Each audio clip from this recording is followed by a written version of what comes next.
mejor las funciones del riñón.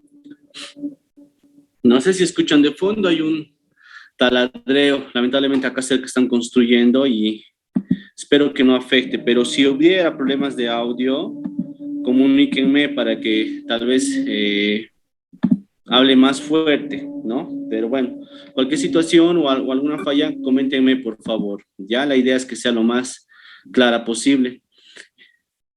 Este tema hidroelectrolítico, chicos, es un tema un poco complejo, ¿ya? Vamos a tratar de hacerlo lo más práctico posible. Es al igual un poco complejo que el equilibrio ácido-base que habíamos visto la anterior semana. Entonces, ustedes saben que el equilibrio ácido-base participa el riñón, los pulmones y los buffers o tampones que tienen la finalidad de generar un equilibrio, ¿no? Gracias a eso, la cantidad de ácidos van a estar pues equilibrados en nuestro organismo. Y en base a eso se va a dar un equilibrio ácido-base. La alteración de los tampones del pulmón o del riñón va a conllevar a desequilibrios electrolíticos como acidosis, alcalosis y etcétera. Lo propio, el riñón participa también en la función del equilibrio hidroelectrolítico, ¿ya? Es decir, que va a regular la cantidad de agua y electrolitos que tenemos en nuestro organismo. Si es que existiese alguna alteración de estos electrolitos, pues hay que pensar que ya existe alguna alteración en el riñón. Ya, entonces, normalmente, ahorita, ustedes, al igual que yo, están pues en un perfecto equilibrio ácido-base y también equilibrio hidroelectrolítico.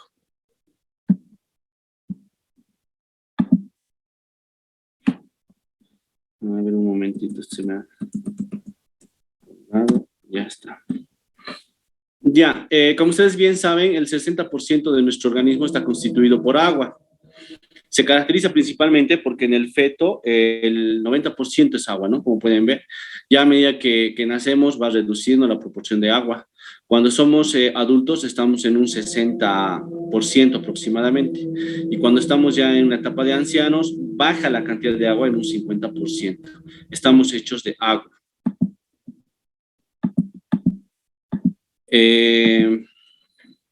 De ahí que es muy importante para comprender la importancia, porque es nuestra mayor cantidad de nuestro organismo está hecho por agua. Acá, como ustedes bien saben, el agua corporal total se divide en dos líquidos grandes, el líquido intracelular y el líquido extracelular, ¿no? Como habíamos mencionado, casi un 60% en el varón y un 55% en la mujer está compuesto de líquido. De eso, 2/3 están dentro del agua y dentro de la célula, perdón, y 1/3 está por fuera de la célula. A su vez, este líquido extracelular se divide en dos, lo que es el líquido intersticial, un 80%, y el plasma, que es la parte líquida de la sangre, que está aproximadamente en un 20%. Perdón, vamos a recibir a estos compañeros más y con esto concluimos. Ya. Entonces, el equilibrio hidroelectrólico pues se da por un balance a cero, ¿no? Tanto de líquidos, sobre todo por un equilibrio en los ingresos y en la salida. Este equilibrio se llama homeostasis. Ahorita, tanto ustedes como yo estamos pues en una homeostasis, ¿no? La cantidad de líquido que ha entrado por la cantidad de líquido que ha salido es equilibrado. Como algunos compañeros ya habíamos visto en las prácticas, ¿no? Lo que es el balance hidroelectrolítico. Parte de la internación y la evaluación de un paciente es revisar el balance hídrico, ¿ya? Cuando esté frente a un paciente, siempre revisen el balance hídrico. En pediatría lo van a hacer, en cirugía, ni qué decir, en ginecología y en medicina interna también. Es muy importante el balance hídrico. Entonces, el balance hídrico, como ustedes pueden ver, nos da un reporte de la cantidad de ingresos y egresos. Normalmente la cantidad de líquido ingerido, que puede ser de 500 a 2000, la cantidad de alimentos ingeridos, que también los alimentos tienen líquido, que pueden ser de 800 a 1000 ml, la oxidación del agua, desde ya si uno no ingiere agua, por sí, por el hecho de que uno está respirando, por el hecho de esas funciones moleculares, se oxida la célula y se produce de 200 a 400 ml. Todo esto un total de un ingreso de 1500 a 3000 ml por día de ingreso. ¿Ya? Esto va a estar registrado por el paciente y esta fórmula pues se la calcula, ¿ya? Pero me interesa que tengan en cuenta cómo es el equilibrio. Entonces, varía más o menos el ingreso. El egreso también va a variar, pero va a tratar de ser igual al ingreso para que sea siempre un balance neutro. Sí, los egresos se dividen en dos, en pérdidas sensibles, que son por las heces, y el riñón por la orina. Y en pérdidas insensibles, que es por la transpiración de la piel o por la respiración. Siempre vamos transpirando o sudando de 400 a 600 ml en 24 horas. Y lo propio, la respiración va de 400 a 600 ml hora. Esto más la suma de las heces y más suma de la diuresis en 24 horas nos da a dar un balance de egreso, ¿no? Lo ideal es que este siempre sea lo más neutro posible. Llamamos neutro en una diferencia de 200, más 200 o menos 200 o cero es neutro y eso es lo ideal. Así tiene que ser el balance cada día. Así es de ustedes cada día. Constantemente su riñón está balanceando, pero como ustedes ven, participa también la piel, participa el pulmón, participa el intestino de este balance, ¿no? Pero el principal órgano es el riñón. Cuando empieza a enfermarse el riñón, ahí es cuando se produce el desbalance. Puede haber un exceso de ingresos o puede haber un exceso de egresos. Entonces ahí ya se produce el desbalance, el desbalance hídrico.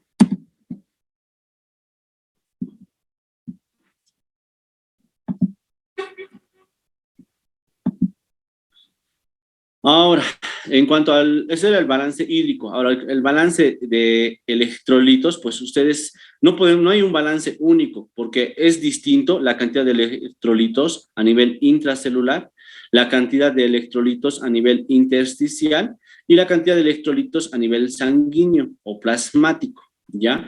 Obviamente, entre el intersticial y el plasmático no hay mucha diferencia, por eso constantemente están equilibrados estos dos. ¿Ya? El líquido intersticial y el líquido plasmático tienen la misma composición aproximadamente, por eso ambos están compensados. Donde sí se ve la diferencia es con el líquido intracelular. Un ejemplo, el sodio, que es el más abundante en el extracelular, que son estos dos, en el intracelular tiene una concentración muy baja. Y pasa todo lo contrario con el potasio. El potasio es de una concentración baja, tanto en el intersticial como en el plasmático, pero en el intracelular se caracteriza por tener una concentración muy alta. Este es un principio de equilibrio que nos ayuda a activar los canales de calcio, los canales de sodio, y en base a este equilibrio se da pues la contracción, se da la funcionalidad, ¿no? Esto es lo ideal. Ahora, los balances hídricos, como les había explicado anteriormente, lo ideal es que sean neutros, pero pueden ser positivos o pueden ser negativos. Esto ya van a ver en las prácticas, ¿no? Tanto de cirugía o también en nefrología, aunque mucho no estamos teniendo contacto con los pacientes, pero sí en nuestros balances podemos ver, ¿no? Si estos balances son positivos, se debe obviamente a alguna alteración de los mecanismos compensatorios. Usualmente, ¿cuál es la causa para que el balance sea positivo? Pues la falla renal, también la falla cardíaca y la sobrehidratación, que son las causas más comunes. O sea, van a tener pacientes con balances hídricos positivos de más 1000, más 2000, más 3000, y obviamente hay que sospechar que ya tiene falla cardíaca, que este paciente ya viene con falla renal, o tal vez al residente o al médico se le ha pasado la mano con los líquidos, ¿no? Y por eso ha sido excesivo. En el caso del balance negativo, quiere decir que las salidas son mayores a las entradas, que se está perdiendo líquido, y esto puede ser por causas de poliurias, ¿no? Uso de diuréticos, o en los pacientes diabéticos que están poliúricos, o sobre todo en los niños por diarreas o vómitos que les va a producir una deshidratación, ¿no? Y en pacientes de cirugía que les van a perder lo que es sangre, tanto en el intraoperatorio o en el preoperatorio, pierden sangre de sus pacientes y eso conlleva a la pérdida de líquidos. Por eso es muy importante la aplicación del balance hídrico. El balance hídrico lo van a aplicar toda su vida, ¿no? Y si se trata de medicina interna y también de cirugía, es muy importante aplicar el balance hídrico, porque en base al balance hídrico vamos a tratar de reponer los electrolitos y de reponer el líquido o retirar el líquido excedente que pueda tener el paciente, ¿no? ¿Cuáles son los componentes del balance hídrico? Ya habíamos visto, ¿no? En ingresos y egresos en la anterior diapositiva. Estos procesos de difusión, ósmosis y diálisis son muy, muy importantes y necesito que me atiendan. Pues en base a estos tres procesos será el movimiento de líquidos y electrolitos, y estos mismos procesos son los que se han logrado imitar con la máquina de hemodiálisis. Por eso la máquina de hemodiálisis puede llegar a reemplazar la función renal, En algunos aspectos lo puede llegar a reemplazar. ¿Qué aspectos son estos? La difusión. Entonces, este término de difusión lo tienen que memorizar, así como su nombre tiene que ser, porque siempre se va a utilizar este término médico y además va a ayudar a comprender varias cosas, perdón. ¿Ya? Entonces, ¿qué es la difusión? La difusión es el movimiento pasivo de moléculas a través de una membrana semipermeable, ¿ya? Para un gradiente de concentración. Acá tenemos la membrana semipermeable. En un principio, a un lado tenemos todas las moléculas y en el otro lado no tenemos moléculas. Entonces, como dice la diapositiva, es cuestión de tiempo para que se produzca la difusión. ¿Y qué es la difusión? Es el movimiento de moléculas a través de una membrana semipermeable en base al gradiente de concentración. ¿Qué quiere decir? Que desde donde hay más concentración de moléculas, va a empezar a traspasar la membrana hacia donde hay menos cantidad de moléculas. Ha pasado más tiempo y se ha igualado.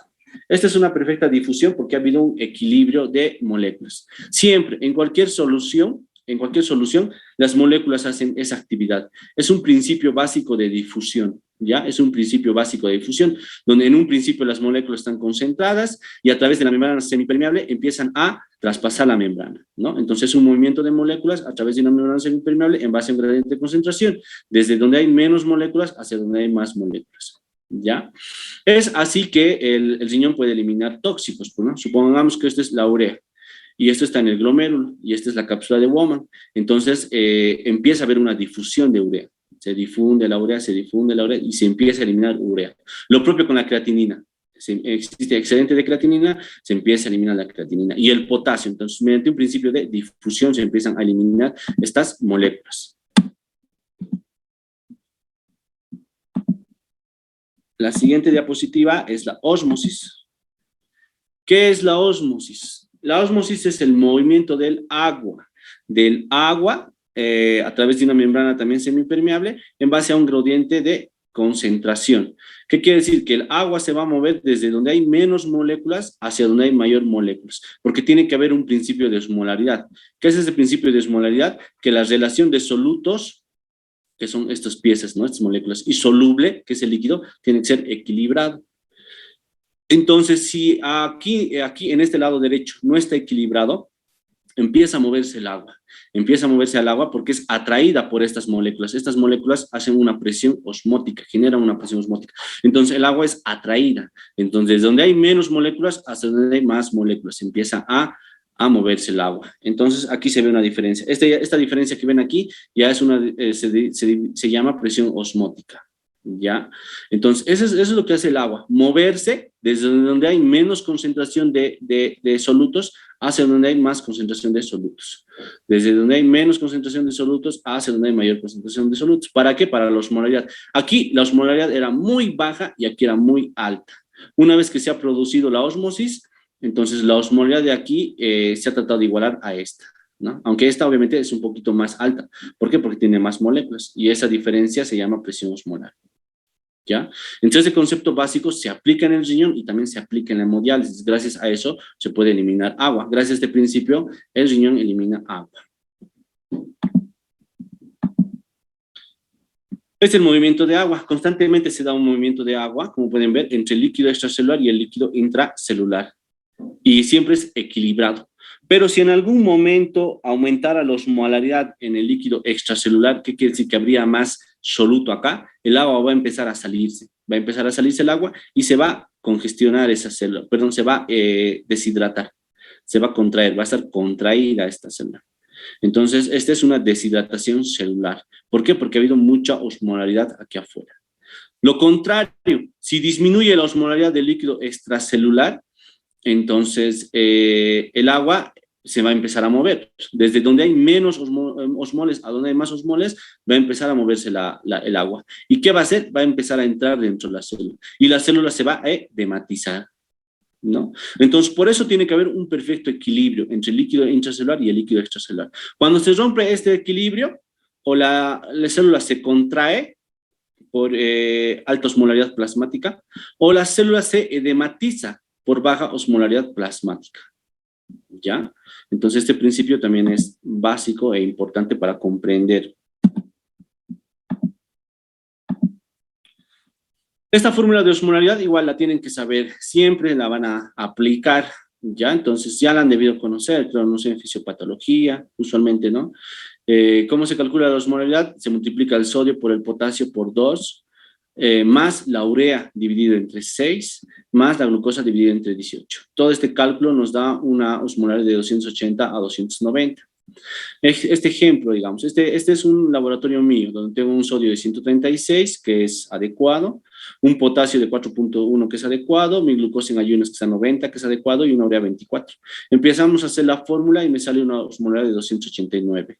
Este valor de 289 es aceptable porque está dentro del rango, ¿ya? Esto es lo normal. Cuando se rompe esta osmolaridad, cuando se empieza a elevar o empieza a descender esta osmolaridad, ahí es donde puede estar afectada la célula, ¿no? Porque en base a su osmolaridad va a haber fuga de agua, aquí va a haber fuga de agua o va a haber ingreso de agua a nivel de la célula.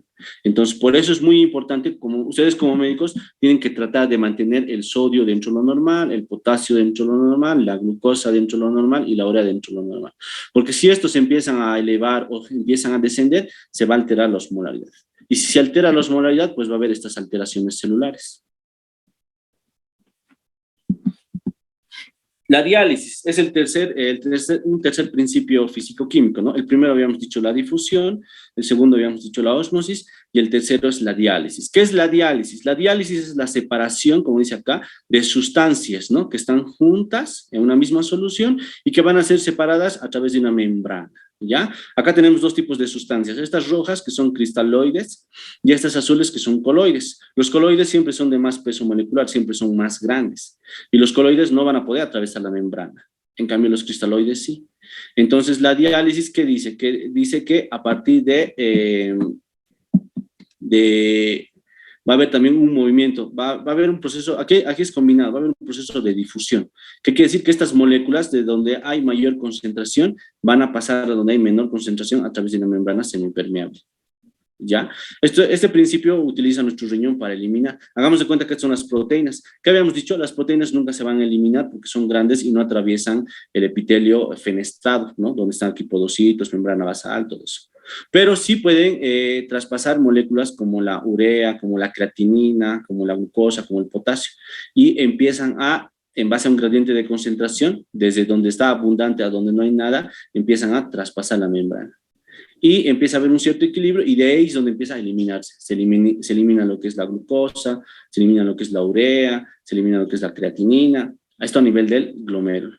Y a nivel de los túbulos renales, algunos elementos se van a reabsorber, aminoácidos, glucosa se van a reabsorber, urea también se va a reabsorber, creatinina no se va a reabsorber, va a ser eliminado. Entonces, ese es el principio por el cual actúa nuestro riñón, eliminando agua y eliminando moléculas. ¿Mediante qué procesos? Difusión, ósmosis y diálisis, ¿no? Entonces, mediante una diálisis, la sustancia pasa desde un líquido en el que está en elevada concentración a otro líquido en el que está a poca concentración. Ese es el concepto de diálisis. Esta diálisis, principio físico, aplica en nuestro riñón y aplica también en la máquina. Por eso es que se puede eliminar los tóxicos, gracias a un principio físico. Entonces, este es un resumen, ¿no? Donde en un principio se va a producir difusión, se va a producir ósmosis y se va a producir diálisis, ¿no? Entonces va a empezar a interaccionar el glomérulo con la cápsula de Bowman y luego los capilares peritubulares con los túbulos contorneados proximal, distal, asa de Henle van a empezar a interaccionar. Y a causa de todo eso, algunos elementos se van a eliminar, otros se van a reabsorber. Todo, pero en un principio de ósmosis, difusión y diálisis, ¿no? Si tenemos excedente de sodio, ¿qué va a hacer el organismo? Lo va a eliminar el sodio. Si tenemos excedente de potasio, ¿qué va a hacer el organismo? Lo va a eliminar el organismo. Todo lo contrario, si tenemos deficiencia de sodio o deficiencia de potasio, ¿qué va a hacer el riñón? Lo va a reabsorber. Entonces, todo por un principio, ¿no? Por un principio de difusión, de diálisis, de ósmosis, los distintos elementos van a ser eliminados o van a ser reabsorbidos, ¿no? Entonces, esos procesos siempre, nunca se olviden. ¿Cómo se forma la orina? Por un proceso de filtración, por un proceso de reabsorción, por un proceso de secreción y al final por un proceso de excreción, ¿no? Entonces, 4 procesos siempre están constantemente participando. Hasta ahí, comprendido, ¿verdad? Ya. Ahora, el balance del agua. ¿Cómo se da el balance del agua? El balance del agua, pues, se da en base del riñón, principalmente, obviamente, pero hay una hormona muy importante, una neurohormona muy importante que tenemos en nuestro organismo, que es la vasopresina, o más conocida como la hormona antidiurética, ¿no? Que está en la hipófisis, en la parte posterior. Esta vasopresina se libera cuando se secreta angiotensina. Ustedes saben que cae la presión, cae el volumen, entonces se libera angiotensina. Y la angiotensina, ¿qué va a hacer? Va a estimular aldosterona, obviamente para que se reabsorba el sodio y el agua. Pero también esta angiotensina va a actuar sobre la hipófisis para que se secrete vasopresina. La estimulación simpática también estimula a la vasopresina. La hiperosmolaridad también va a estimular a la vasopresina o la hormona antidiurética. La hipovolemia también va a estimular a la antidiurética y la hipotensión también va a estimular a la antidiurética. ¿Por qué se llama vasopresina? Porque como dice su nombre, genera vasoconstricción. O antidiurética porque va a estimular la reabsorción de agua. Entonces, la vasoconstricción más la reabsorción de agua van a generar un aumento de la presión arterial. Es un mecanismo de compensación, ¿no? Este mecanismo complementa al sistema renina-angiotensina-aldosterona, ¿ya? Entonces, al conocimiento que tienen del sistema renina-angiotensina-aldosterona, hay que agregarlo la vasopresina. Gracias a la vasopresina se va a reabsorber lo que es agua y también se va a producir vasoconstricción. Es más conocida como la antidiurética, ¿no? Entonces, esa es una función de la neurohipófisis junto con el riñón. ¿Dónde va a actuar la vasopresina? Pues acá, como vemos acá, a nivel de los túbulos colectores, ¿no? Ahí tenemos las acuaporinas. Entonces, a nivel de los túbulos conectores tenemos las acuaporinas. ¿Qué es lo que hace esta vasopresina? Como dice acá, abre los canales de acuaporina o de agua para que se reabsorba agua, ¿no? Entonces, eso es lo que hace la vasopresina a nivel del túbulo colector, principalmente. Aquí tenemos las acuaporinas, ¿ya? Entonces, en base a eso, el riñón va balanceando el agua.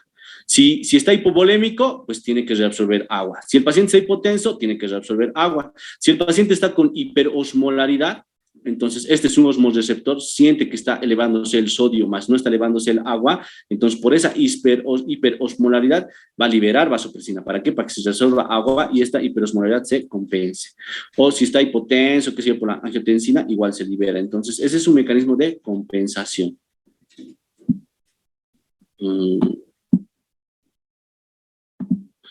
Ahora, siguiente diapositiva.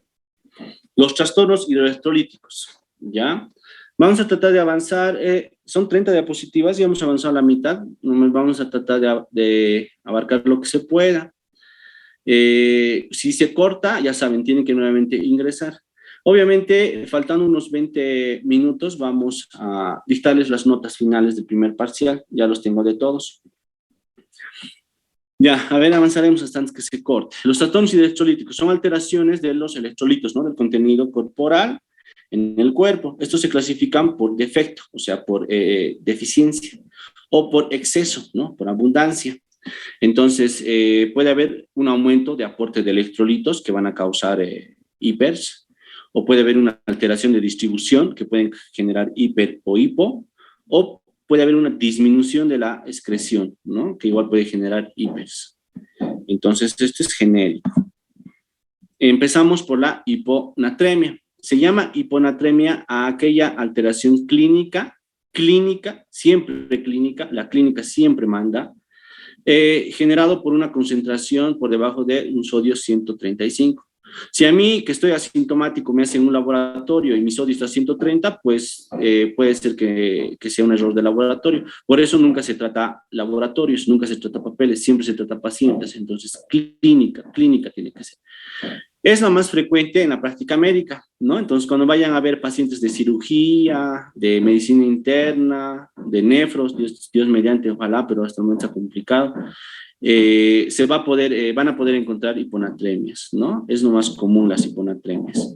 Es usualmente más común en los extremos de la vida, ¿ya? Entonces, se divide en hiponatremia leve, moderada y severa. Leve de 130 a 135, moderada de 129 a 125 y severa por debajo de 125. Según el tiempo, se dividen en agudas y crónicas. Menos de 48 horas son agudas, más de 48 horas son crónicas. Lo agudo, ¿no? Lo agudo siempre es peligroso, siempre es repentino, tiene alto riesgo de muerte. El crónico es también peligroso, pero menos, ¿no? Menos porque el paciente, el cuerpo se está adaptando y en más de 48 horas se adapta el cuerpo a ese hiponatremia.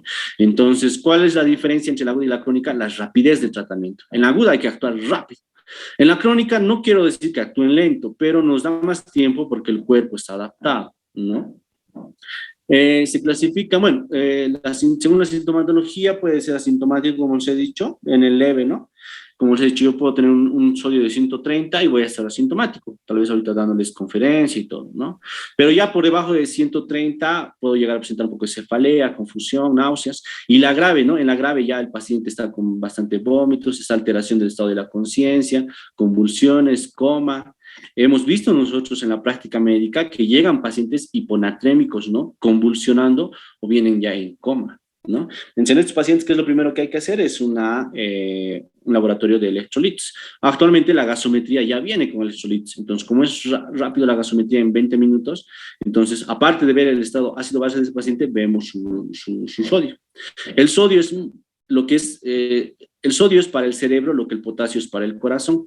El potasio es muy importante para el funcionamiento del corazón y el sodio es muy importante para el funcionamiento del cerebro. Entonces, si hay una alteración en el sodio, este paciente va a estar sometido a alteraciones del estado de conciencia, somnolencia, estupor, puede haber convulsiones o coma, ¿no? Entonces, eso nunca se olviden. El sodio es muy importante para el funcionamiento del cerebro.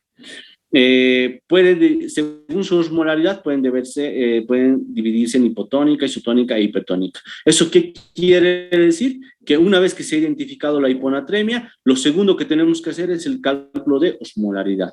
¿Cómo se calcula la osmolaridad? Pues ya les hemos enseñado, hay una fórmula, ¿verdad? Una fórmula que está ahí, ¿no? 2 multiplicado por el sodio y potasio más la urea dividida entre 6 más la glucosa dividida entre 18. Entonces, en base a eso tenemos que calcular. Y es muy importante ver el estado volémico del paciente. La volemia siempre se ve por clínica, ¿no? Entonces tenemos que ver si el paciente está con hipovolemia, que es un volumen extracelular bajo, isovolémica o euvolémica, que se llama también, que es un volumen celular extracelular normal, o hipervolémico, donde el paciente puede tener un volumen extracelular alto. ¿Ya?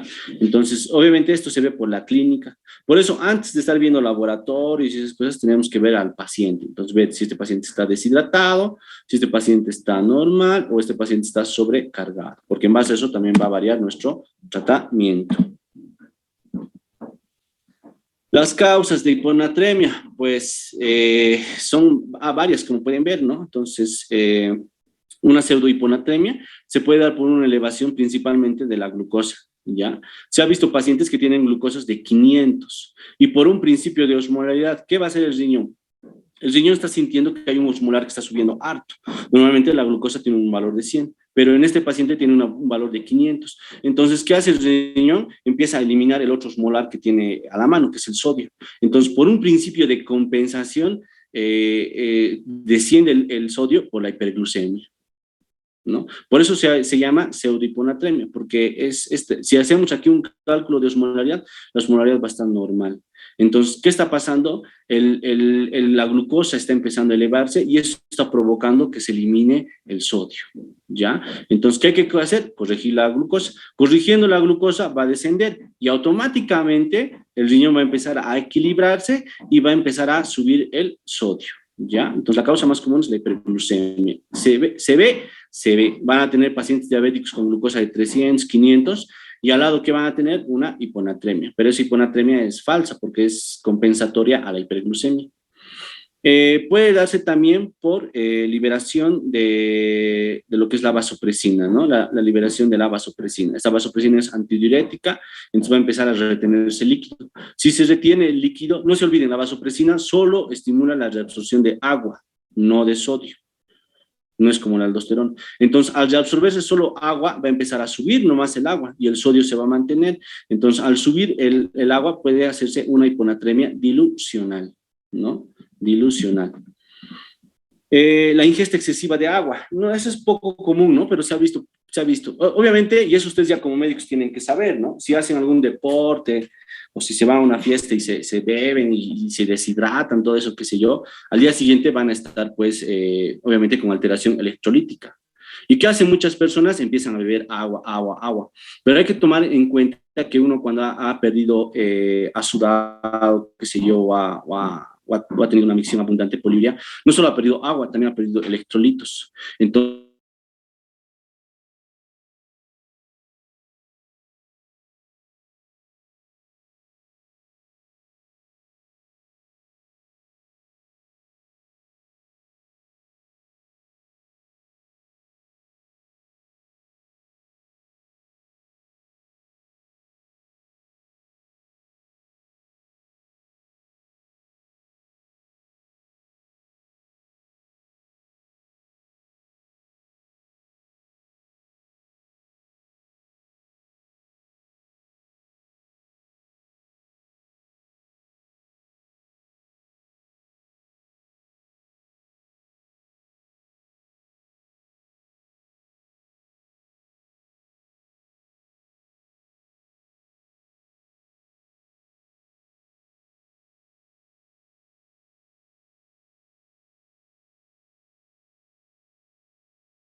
ya, vamos, continuando rápido.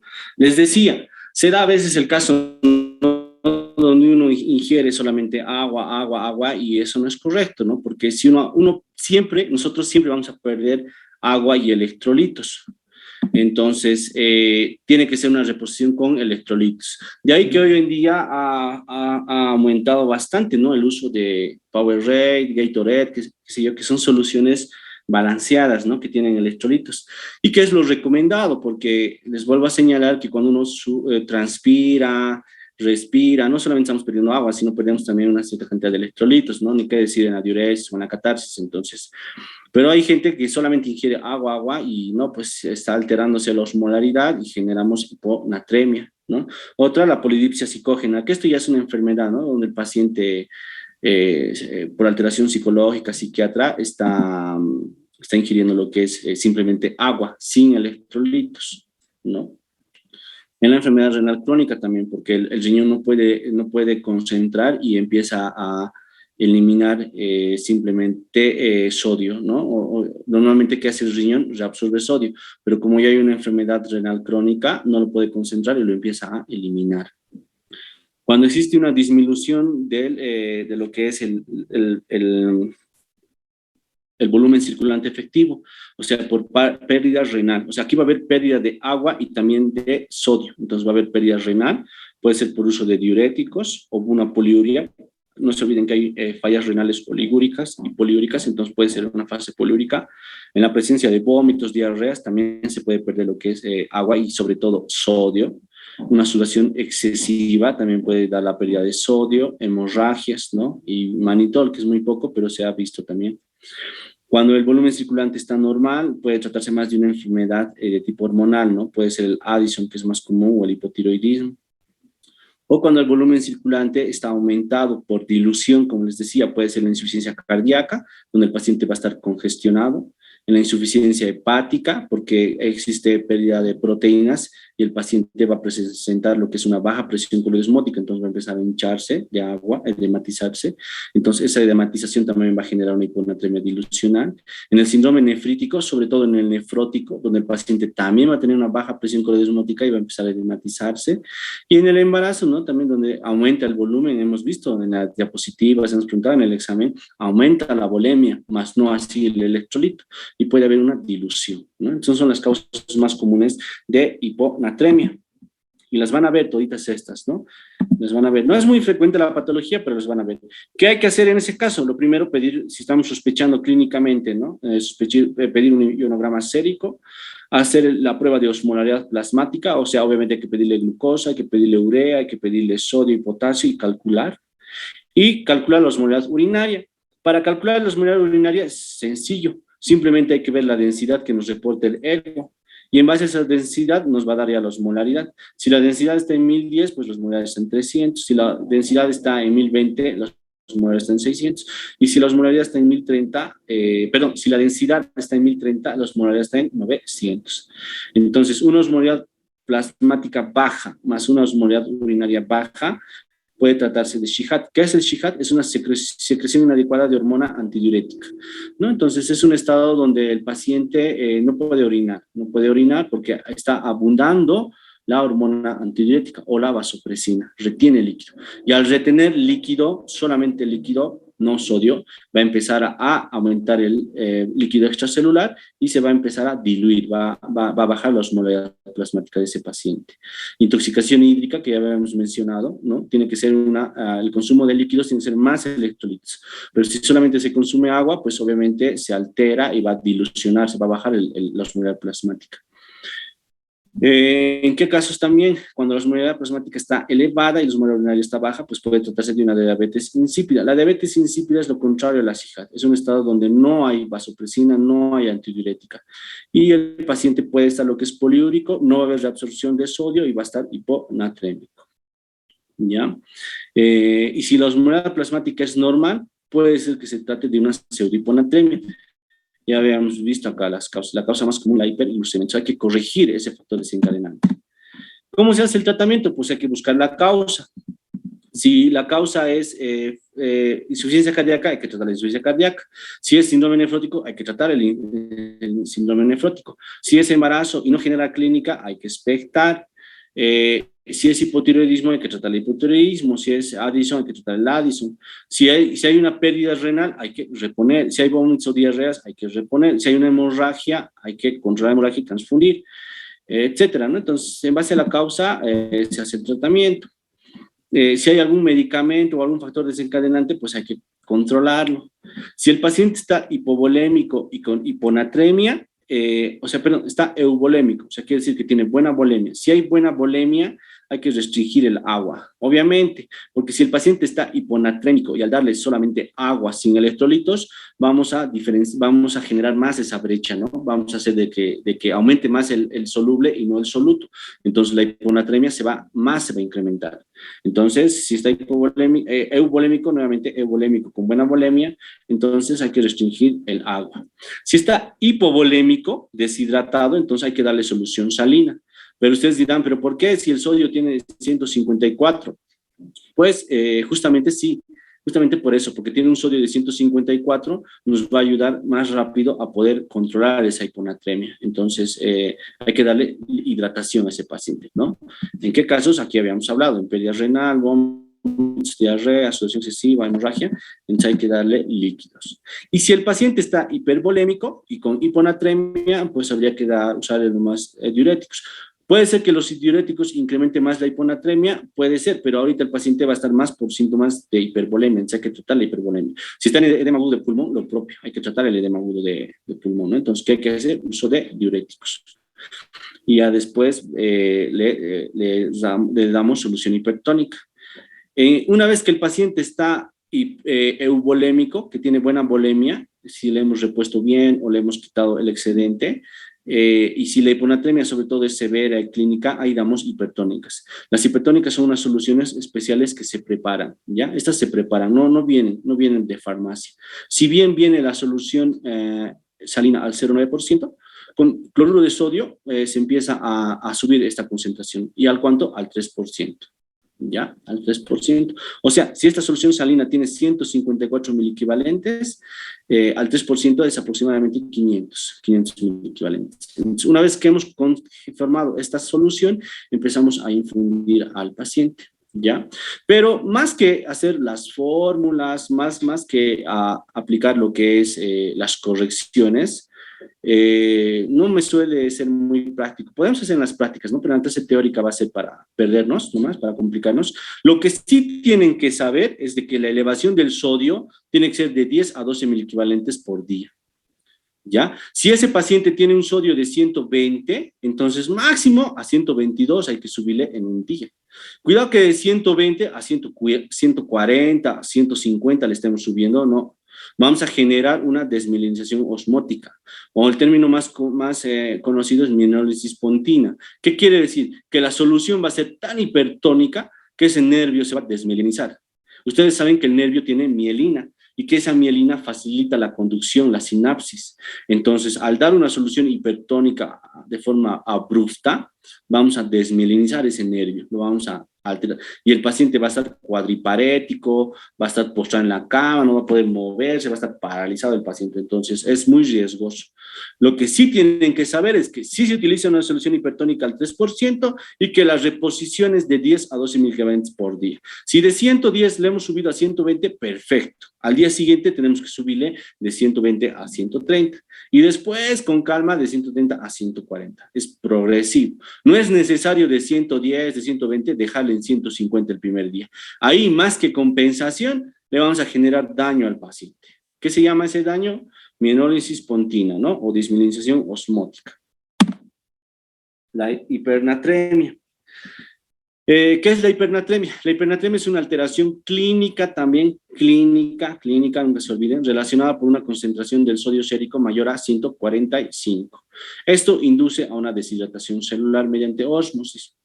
Obviamente, si este cuadrado de acá es la célula y estas letras de acá es el plasma, al tener mayor osmolaridad, mayor concentración de solutos, ¿qué va a hacer el agua? Va a hacer ósmosis, desde la célula va a empezar a salirse y va a empezar a entrar al plasma. ¿Y qué va a pasar con la célula? Se va a deshidratar. Eso es la explicación, ¿no? Esta hipernatremia se caracteriza por una depresión del agua y un exceso de sodio. También se clasifica en leve, moderada y severa. Leve de 146 a 150, moderada de 151 a 159 y severa por encima de 160. Según su progreso puede ser agudo o crónico, ¿no? Entonces, menos de 48 horas agudo y más de 48 horas crónico. Igual, si es agudo hay que tratarlo lo más antes posible, y si es crónico, pues hay que tratarlo de forma paulatina, progresiva, sin necesidad de ponerse nervioso, ni exasperar, ni poner nervioso al paciente. Hay algunos médicos que se ponen más nerviosos que el paciente y en vez de tranquilizar al paciente lo ponen más inquieto. Entonces, no, tranquilo, es una crónica, ¿no? En la aguda sí, en la aguda hay que actuar rápido porque ese paciente puede fallecer, su célula se va a morir, está deshidratándose su célula. Entonces, se caracteriza principalmente por tener síntomas neurológicos, ¿no? También porque el sodio, estamos hablando de sodio, todo movimiento de sodio va a alterar al cerebro. Entonces, es el sodio muy importante. Y también se divide en hipovolémico, isovolémico e hipervolémico. Entonces, ya tiene una idea de cómo es esa clasificación. Entonces, si hay un paciente con hipernatremia, nuevamente hay que evaluar, hay que ver sus mucosas, hay que ver si no hay estertores, hay que ver si no hay Godet, hay que ver qué tipo según su volumen será. ¿Será hipovolémico, será isovolémico, será hipervolémico? Entonces, es muy importante para complementar el tratamiento. las causas. Entonces habíamos visto, ¿no?, que puede ser hipovolémica, normovolémica o hipervolémica. Un estudio que es muy importante es el sodio urinario. El sodio urinario nos reporta en laboratorio si pedimos el sodio urinario. Si el sodio urinario está elevado, entonces la pérdida la pérdida de volumen es a nivel renal. Porque en la hipernatremia existe un desajuste entre el volumen y el sodio. Hay una disminución del volumen y hay un aumento del sodio, ¿no? En cambio, en la hiponatremia es al revés. Está aumentado el volumen y está disminuido el sodio. Entonces, no, acá igual mayormente se caracterizan por hipovolemia estos pacientes, ¿no?, porque están deshidratados. Entonces puede haber diuresis osmóticas, usos de diuréticos también, una insuficiencia renal en la fase poliúrica por falla tubular, puede conllevar a una hipernatremia hipovolémica, ¿no? Ahora, si el sodio urinario está normal, esa pérdida de volumen está dado de forma extrarrenal, porque no está dado por el riñón. Si es más de 20, está dado por el riñón. Si es menos de 20, puede ser por el intestino, diarreas, laxantes, vómitos. Pero en ambos casos, ¿qué se está perdiendo? Se está perdiendo agua. No es que se esté ganando sodio, se está perdiendo agua y esta pérdida de agua, por ende, está concentrando el sodio. Ahora, si es normovolémica, pues igual hay que ver el sodio, ¿no? Es variable, ¿no? Puede tratarse de diabetes insípida, que es una forma de poliuria, por eso se llama diabetes. Diabetes es exceso de orina, diabetes insípida, una poliuria. O hipodipsia, ¿no?, que es lo contrario, que el paciente no ha ingerido agua. Al no ingerir agua se ha concentrado su sodio y por eso es la hipernatremia, ¿no? O también puede haber otras pérdidas por la fiebre, por la hiperventilación o por la ventilación mecánica, se pierde agua. Hemos visto, ¿no? Hay pérdidas insensibles por la temperatura, por la piel y por la respiración. Entonces se está perdiendo agua y al perderse agua se está hemoconcentrando el sodio. O hipervolémica, ¿no?, que puede ser iatrogénica. Se ha visto casos donde a los pacientes le están metiendo, sobre todo en cirugía, ¿no?, 3.000, 4.000 de líquido. A ver, no entiendo por qué tanto, hasta 5.000 a veces les ponen los cirujanos. Entonces, ¿para qué tanto? Al paciente lo están sobrecargando y le están poniendo más sodio. Entonces, genera más deterioro que apoyo, ¿no? Genera más daño que beneficio. O hiperaldosteronismo. ¿Qué hace el aldosterona? Retiene sodio y elimina potasio. Entonces, a veces hay tumores a nivel de la corteza suprarrenal que estimulan la secreción de aldosterona. Entonces, obviamente, la aldosterona, ¿qué hace? Retiene sodio. Si hay un exceso de aldosterona, hay un exceso de retención de sodio y por eso se produce la hipernatremia. ¿Cómo se diagnostica? Pues usualmente también un sodio por encima de 160 va a generar pues debilidad muscular, va a generar también síntomas neurológicos, insomnio, letargo, coma, ¿no? Principalmente es neurológico el trastorno del sodio.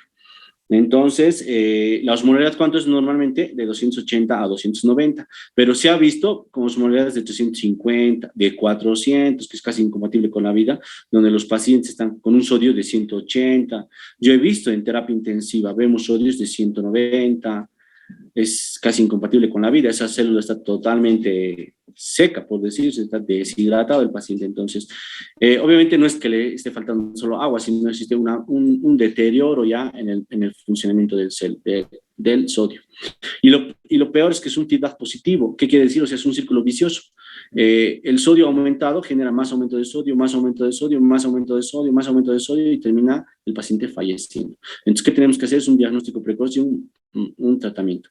¿Cuál es el diagnóstico? Ionograma sérico también, la osmolaridad también y el sodio urinario, porque el sodio urinario nos ayuda a discernir la causa de la pérdida de agua, ¿no? Porque está viendo pérdida de agua. Entonces, es la importancia del sodio urinario para ver si es pérdida renal o pérdida extrarrenal.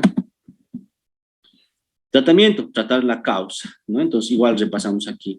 Si es diuresis osmótica, pues hay que reponer líquido. Si es diurético, hay que cortar el diurético. Si es falla renal, hay que tratar de estabilizar esa falla renal. Si son diarreas, hay que tratar las diarreas. Si son vómitos, igual tratar los vómitos. Si son quemadas, hay que reponer líquido. Si es diabetes insípida, pues hay que tratar la diabetes insípida. Si es fiebre, hay que tratar la fiebre. Si es hiperventilación o ventilación mecánica, hay que ajustar el respirador. Si es hiperaldosteronismo, pues hay que tratar de usar lo que es bloqueantes. Entonces, el tratamiento según la causa, ¿no? Igual, lo propio, si es euvolémico, hay que restringir el sodio. Obviamente, si el paciente está con un sodio de 160, ¿para qué le vamos a seguir dando sodio? No tiene sentido, entonces obviamente hay que restringir el sodio. Si es hipovolémica, hay que darle líquido. Aunque su sodio esté en 160, hay que darle solución fisiológica porque hay que tratar de generar, hay que darle mejor cantidad de líquido hay que darle el líquido a ese paciente para tratar de mejorar la osmolaridad, ¿no? Usualmente es solución fisiológica, se puede dar también un ringer lactato, pero de inicio es solución fisiológica, ¿no? Hipervolémica, pues hay que usar lo que es diuréticos porque el paciente está sobrehidratado. En este caso no damos soluciones hipertónicas, damos soluciones hipotónicas o agua libre de sodio. La solución hipotónica es al 0,45. O agua libre de sodio puede ser dextrosa, ¿no? No puse acá, pero también se puede dar solución dextrosa. Pero la idea es lo propio, más que fórmulas y ejercicios, la idea es que conozcan también que la corrección también tiene que ser paulatina. Si ese sodio está en 160, pues en un día hay que bajarlo a 150. O si está en 170, hay que bajarlo en 160, porque igual el descenso también tiene que ser progresivo, no tiene que ser abrupto, porque no va a haber 10.000, no va a haber mielólisis, sino va a haber edema cerebral. Se ha visto casos donde el sodio estaba en 160 y al día siguiente en 130 aparecido. 30.000 equivalentes le han hecho bajar en un día y el paciente estaba ya en coma, inconsciente, había que intubarlo. Entonces, ¿qué ha pasado? Han manejado de forma abrupta, ¿no? Entonces, la idea es conocer esta parte teórica. Ya la práctica la van a ver más en las prácticas o en el internado, ya lo van a ver, pero con que vayan con esta base a su internado va a ayudar, ¿no? Entonces le dicen a sus residentes, no, doctor, no podemos descenderle tanto, hay que bajarle de 10 a 12.000 equivalentes porque si no va a haber edema cerebral. O caso contrario, ¿no? Si está en hiponatremia, igual hay que subirle de 10 a 12.000 equivalentes porque si no va a generar mielólisis pontina, como habíamos hablado. Ya, sobre el potasio lo vamos a dejar para la siguiente clase. Ya, yo necesito que repasen el trastorno hidroelectrolítico. Necesito que repasen en base a esas tres variables, ¿no? Ósmosis, diálisis y difusión, para que comprendan cómo se da el mecanismo de concentración, de eliminación o de excreción de sodio y agua. En base a ese proceso es. ¿Ya? Y gracias a ese proceso se puede reemplazar al riñón con la hemodiálisis de forma parcial, ¿no? Pero yo necesito que comprendan esos conceptos. Para la siguiente clase vamos a continuar con lo que es hipocalemia, que no es mucho, ¿no? Es igual muy interesante, lo van a ver también, es bastante frecuente, hipo e hiper, que no es mucho, pero no quiero agotarles más, yo también me he agotado. Lo que sí vamos a repasar rapidito, o bueno, les voy a dar a conocimiento rápido, es sus notas, ¿ya? Antes de que concluya la clase. Tengo acá ya las notas de todos, y estas notas están más su puntuación de asistencia.